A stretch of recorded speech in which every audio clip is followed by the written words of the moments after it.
Hey guys, welcome to another episode of Executive Espresso. I'm going to make sure my mute button is off. I'm so glad you're here because we have the innovation physician. He didn't know I was going to call him that. I thought of that this morning getting ready for the space, but he really is a doctor of innovation, of entrepreneurship, of venture capital. He is the CEO of Alloy Partners, and he is the author of a great book called The Illusion of Innovation. Man, doesn't that sound kind of really spooky and interesting? Our guest Elliott today, he has launched over 40 venture backed startups. He's no spring chicken when it comes to this stuff.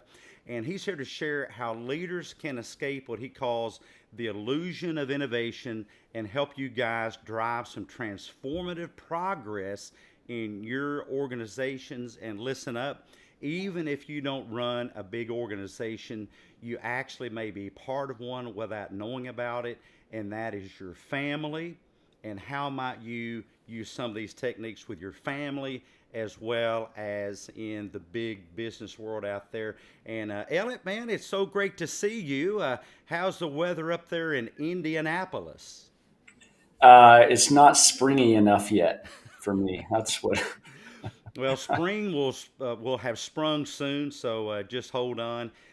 We're certainly kind of up and down with the weather here. But today, guys, we're going to talk about some things that big companies struggle with. Hey, Tony, it's good to see you here today. And I'm so glad to see Tony because if you guys have some questions for Elliott, pop them in the chat. I'll pull them on screen so that he can answer those. But give us a little bit about your background, Elliott. Sure. My background is in entrepreneurship, corporate venture capital, corporate innovation. I run a company called Alloy Partners. We launched it 5 years ago. We build startups with corporations and entrepreneurs. Advantage startups is what we like to say through the affiliation with the corporations we work with. We try to build startups that are more likely to succeed and to get to success faster. And before that, worked for many years with at the consulting firm started by a gentleman named Clayton Christensen, who's the people know innovation. He's kind of the big name in that space, and lots of startups and all sorts of things before that.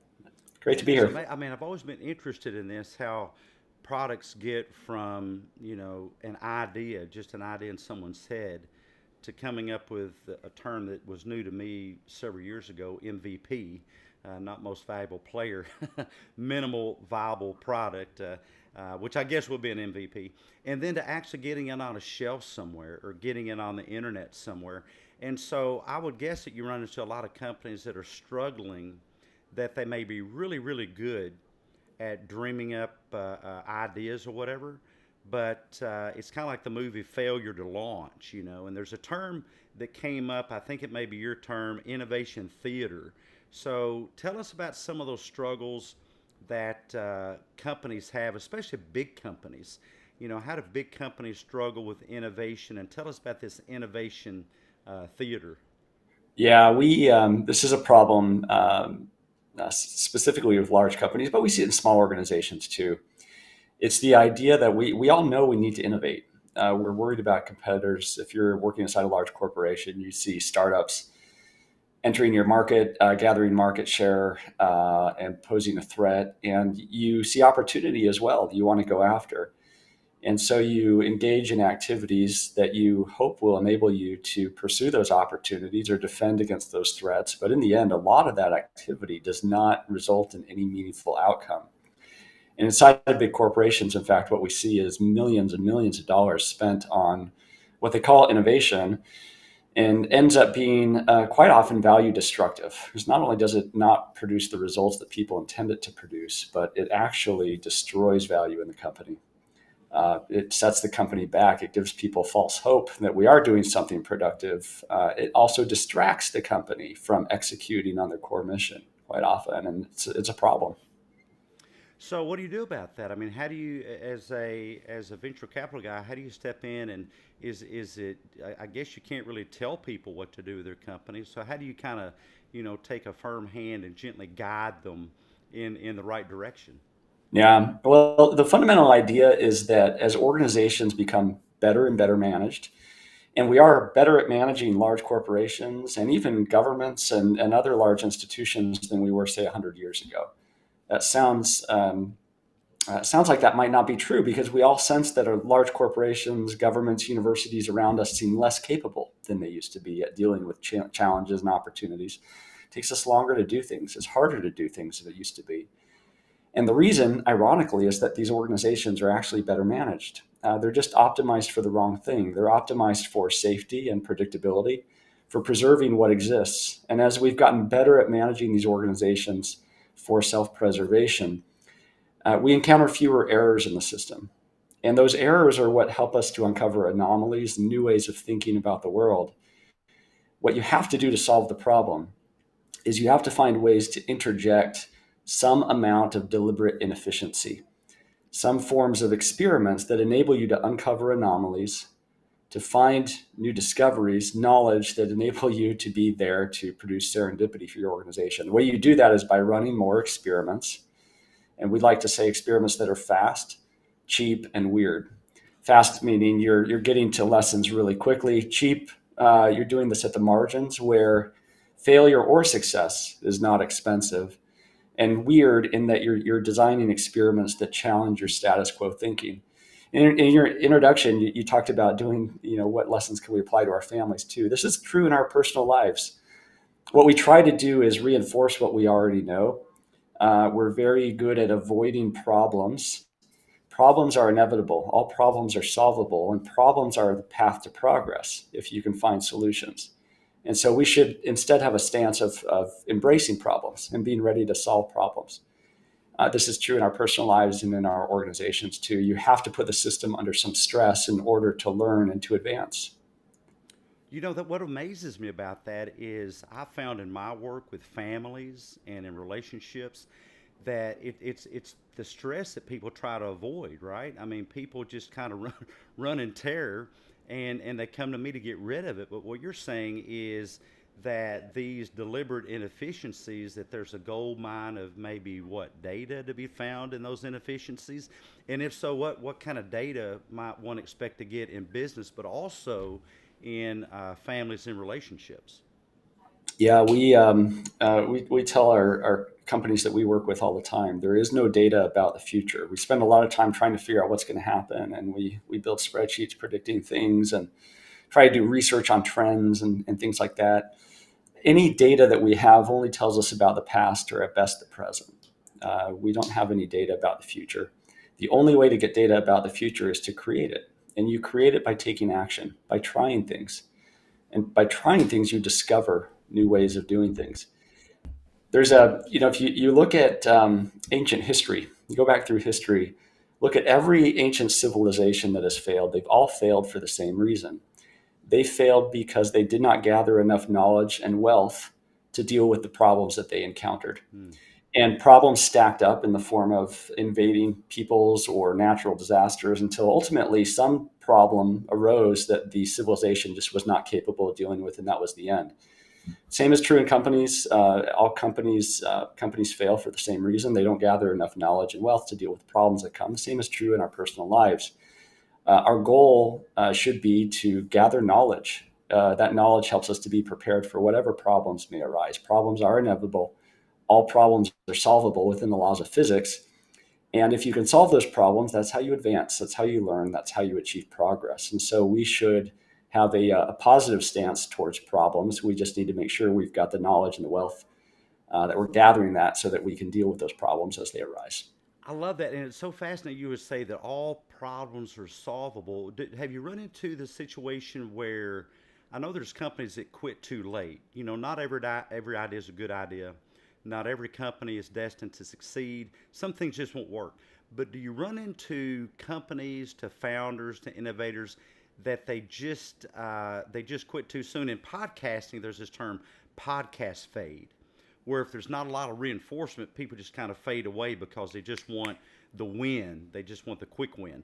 But do you find in your line of work that companies, founders, investors, innovators, they just quit too soon? And also, I mean, I run into this with relationships and families. There's an old recovery term, don't give up the day before the miracle happens.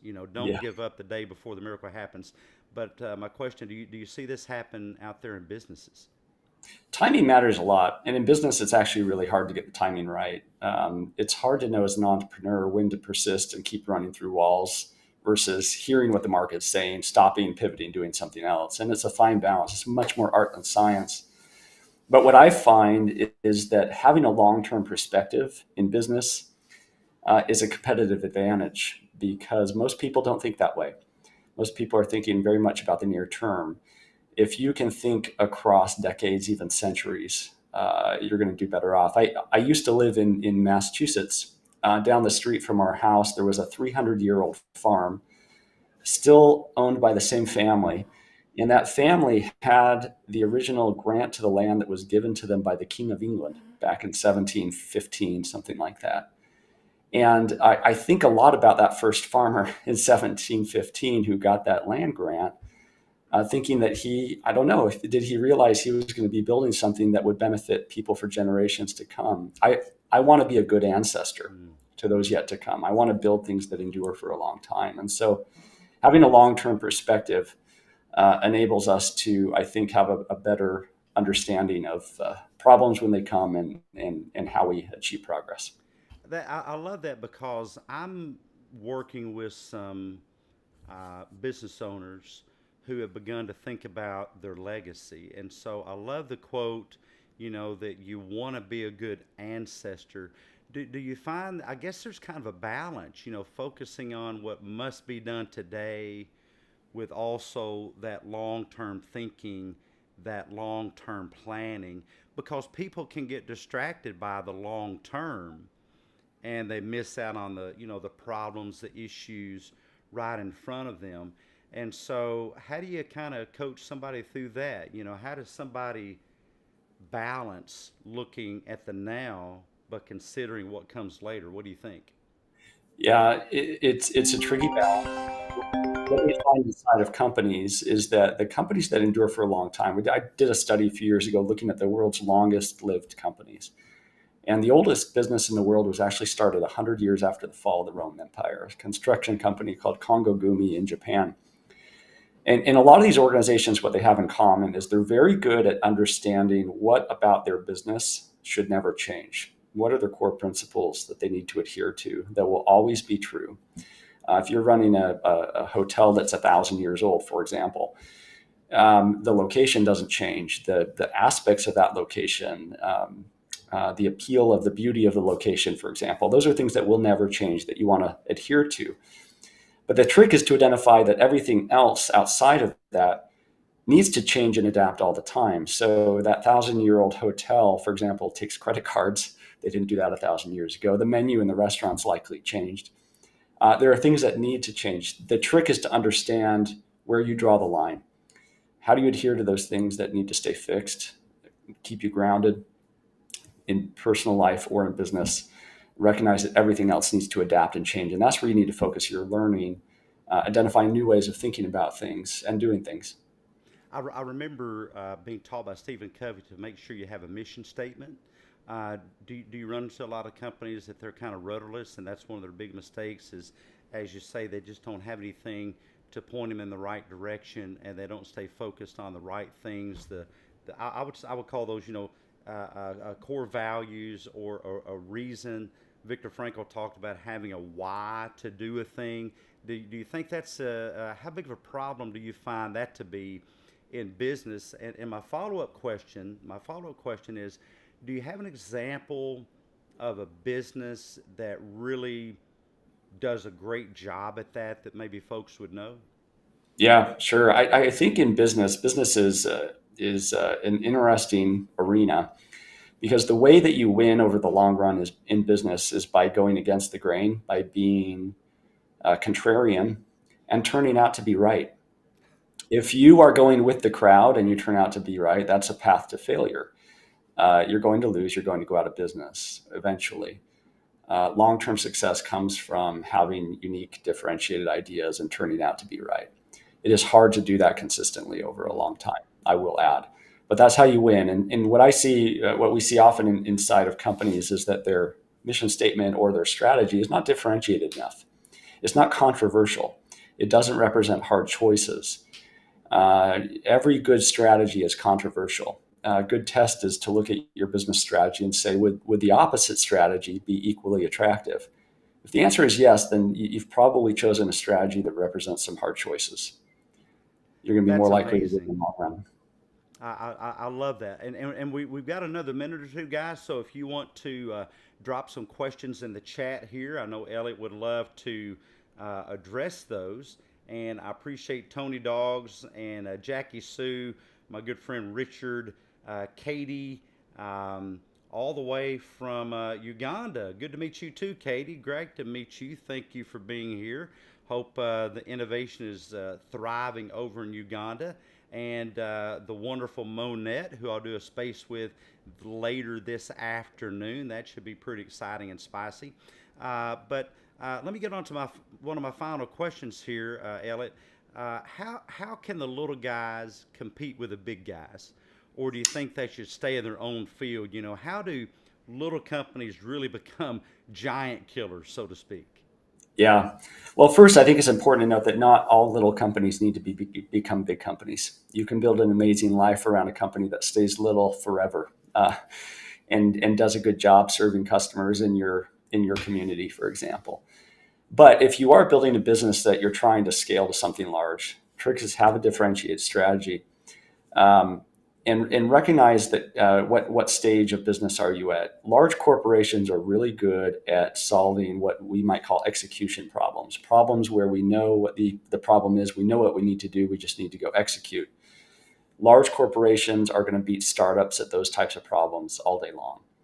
Startups or small companies that are trying to scale big, on the other hand, are very good at what you might call learning problems where we know what the problem is, but we aren't quite sure yet what the solution is. It's ambiguous. We have to try things and learn and figure it out. Startups are optimized for that. Startups are really capital inefficient. They're not good at executing at global scale like a corporation is, but they're really good at learning. And so the trick is to lean into those kinds of problems. If you're trying to build a startup that scales, focus on those learning problems where the solution is ambiguous, and you can go figure it out before the rest of the world does. Every good startup, Peter Thiel says, has a secret that the rest of the world doesn't know yet. And so think about, as a business owner, what is the secret you're basing your growth on? If you haven't discovered that secret yet, you need to go run more experiments to figure it out. And experiments of failure also. You know, again, I love what you said about, you know, learning from the data of failure, learning from the data of inefficiency. And I mean, one of my favorite companies, some people love it, some people hate it. I'm a big Amazon fan. I always get great customer service from Amazon. I'm not an affiliate of Amazon. I have no dog in this fight. I just buy stuff from them. Lately, I bought some dark chocolate covered espresso beans. If you guys want a good recommendation for espresso beans, send me a DM. But what do you think that big companies like Amazon have to continue having what you might call deliberate inefficiencies, even though they've really kind of made it? If they do want to survive, they do. And it's really tricky to do because, again, those organizations are optimized for predictability, safety, and preservation. Hmm. And so you have to get outside the governance systems and the incentives systems and other processes they use to run a scaled organization in order to innovate. But there are companies that do it well. I think Amazon historically they're a great example of a company that thinks over the long run. And Jeff Bezos, when he was running the company, used to talk about this all the time. He would say Amazon's going to go bankrupt one day, which is a shocking thing for a CEO to say. But he would say to his team that our goal as employees at Amazon is to push off the date of that death for as long as we can by constantly innovating. Meta is another good example of a large company that I think right now is doing things the right way. We'll see how it plays out. But they, a few years ago, they reduced their operating costs by about a third and took that capital that they freed up and plowed it into experiments. Last year, they invested $40 billion in R&D, most of that in AI research. Wow. That's a very hard number to compete with, right? Jeez. $40 billion a year in AI research. Even if half of that ends up being wasted, it's okay, $20 billion in effective AI experiments. They're learning a lot and probably learning faster than a lot of other organizations in the world are right now on that topic. It's amazing. Yeah, it's just staggering. It's staggering what Meta's doing and the investment they're making. We have two questions really, really quick. And Tony, I'm going to try to get this right. But Tony says, how do we remind people to get good at something? I mean, I guess, Tony, what you're talking about is how do we focus people in on, their niche, as Elliott would say, their secret. And how do you encourage people to do that? Well, I would say it doesn't come easily. It comes by embracing and confronting problems. That's how you get good at something. There's a great video online. For those of you interested, go Google, look up a video of a gentleman named Thor. What's his name? His nickname is the Mountain. Oh, yeah, Look him yeah, up. yeah, yeah. He's breaking the world's record for heaviest deadlift in Yeah. this video, and it's extraordinary to watch. He's a guy. He's 6'9". At the time of the lift, he was 450 pounds, and he deadlifts over 1,100 pounds, something nobody had ever done before. And in fact, when he did the lift at the end of the lift, his he actually bled from his eye sockets. It was such a strenuous lift. And prior to that, he spent a couple of years getting ready for it, eating 10,000 calories a day. That's like 6 full meals a day, doing these really hard workouts. He had to put his system under a lot of stress, and he did that willingly. He chose to do that. That was not hardship that was forced on him. It was hardship that he chose in order to accomplish this big goal. In order to get good at something, you have to put the system under stress in order to learn. It's not going to come easily.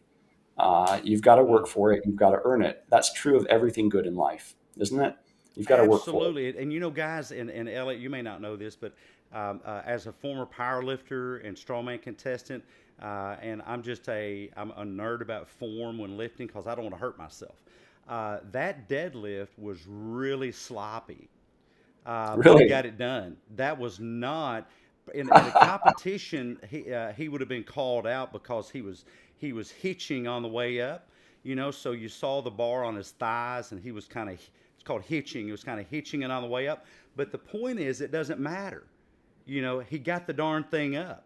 So if you got to get out there and build something, be sloppy about it. This is the deliberate inefficiency, and that I don't know. I think that was not a really efficient deadlift. He started out with his hips, I think, way too high, and he didn't use his legs enough. But he got it up. He got it up. I mean, I wouldn't try a deadlift. My top deadlift is 635, and so That's he's amazing. double. What I am. And so, yeah, get sloppy with it, guys. We got another question really quick. Let me see if I can find it. Monette says, what advice do you have for aspiring entrepreneurs? I see it get up on screen, who are worried about resources and connections and hesitant to start their businesses.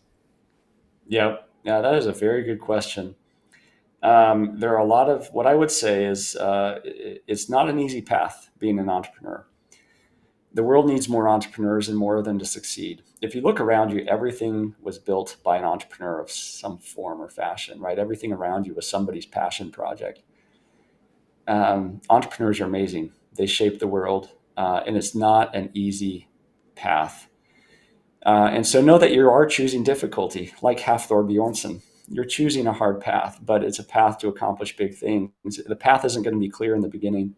If it was easy, everybody'd be doing it. And so sometimes you need to take that leap and figure it out along the way, recognizing that failure is a very real cost. And so I've found it helpful in my own life to say, well, what's the worst that could happen? And if I can get okay with that worst case scenario, I realize I can proceed. That worst case scenario isn't so bad once I think it out. I can deal with that and I can move on from that if that is what happens. And so I'm going to go for it. You want to look for those things that produce types of the asymmetric returns where worst case scenario is bearable, even if it's awful, it's bearable. But the best case scenario is spectacular. And you want to find those types of opportunities where you can kind of play that risk reward game. Absolutely. Thank you so much, Monette, for the question. I love the answer. Hey there, Brent, a disability advocate from Ottawa. One of my dear friends lives in Ottawa, the great Dr. Roger Bouchard. He is at, I don't know, is Mont Tremblant in Ottawa, but I lose track of all the provinces up there. But welcome, Brent. And but Elliot, how can folks get in touch with you if they could use your help or your services, your counsel? I'm on X at Parker. That's a great way to reach out. You can see more about our company, Alloy Partners. We build startups with corporations and entrepreneurs. That's alloypartners.com. Happy to That's connect. amazing. And hence the doctor of innovation. I saw that and I thought, man, it's like he's an ER doctor or something, but Parker. It's funny because my son's name is Parker and his Good goal is to name. work in the ER. Good name. Good It's a goal. great name. I told him I named him. I wanted to name him after Spider Man, but the kids would think that a kid named Spider Man was weird, so I named him Parker. Peter Parker, that is.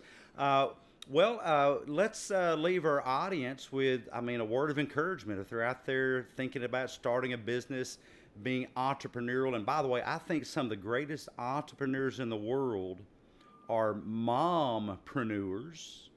Mothers are the most, because they just make it work. You got to raise these kids. You might have one, two, three, four, or half a dozen. Man, you got to entrepreneur, innovate every single day to be successful.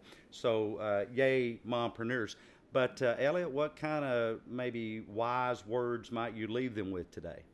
Yeah, I'll second that. No more noble cause than being a mother. I honor my wife, who is the mother to our 5 kids. She's amazing, and building something much greater in that process She has than a her lot. own company. Yeah. So my piece of advice to everyone wanting to start something, build something big, is more experiments in your life, fast, cheap, and weird. Find ways to run more experiments and to minimize the cost of failure in those experiments. You do that by doing them faster, doing them at the margins, and by designing experiments that are by nature going to challenge the status quo, challenge what you believe and think about how the world works. That's how you uncover new ways of doing things, better ways, and prepare yourself for solving problems that are inevitably coming your way. You just can't yet predict. Guys, get out there, enjoy the adventure. Remember, as Elliot says, action creates data. So get messy, get weird, learn some things, apply those things you learned, and get out there and make it happen. Elliot, a wonderful, wonderful interview. Thank you so much for being here. All of our best to the missus and the burgeoning family that you have, and hope you have a great week up there in Indianapolis, Indiana. Guys, thanks Thank for you. joining us. We will catch you next time. Bye bye now.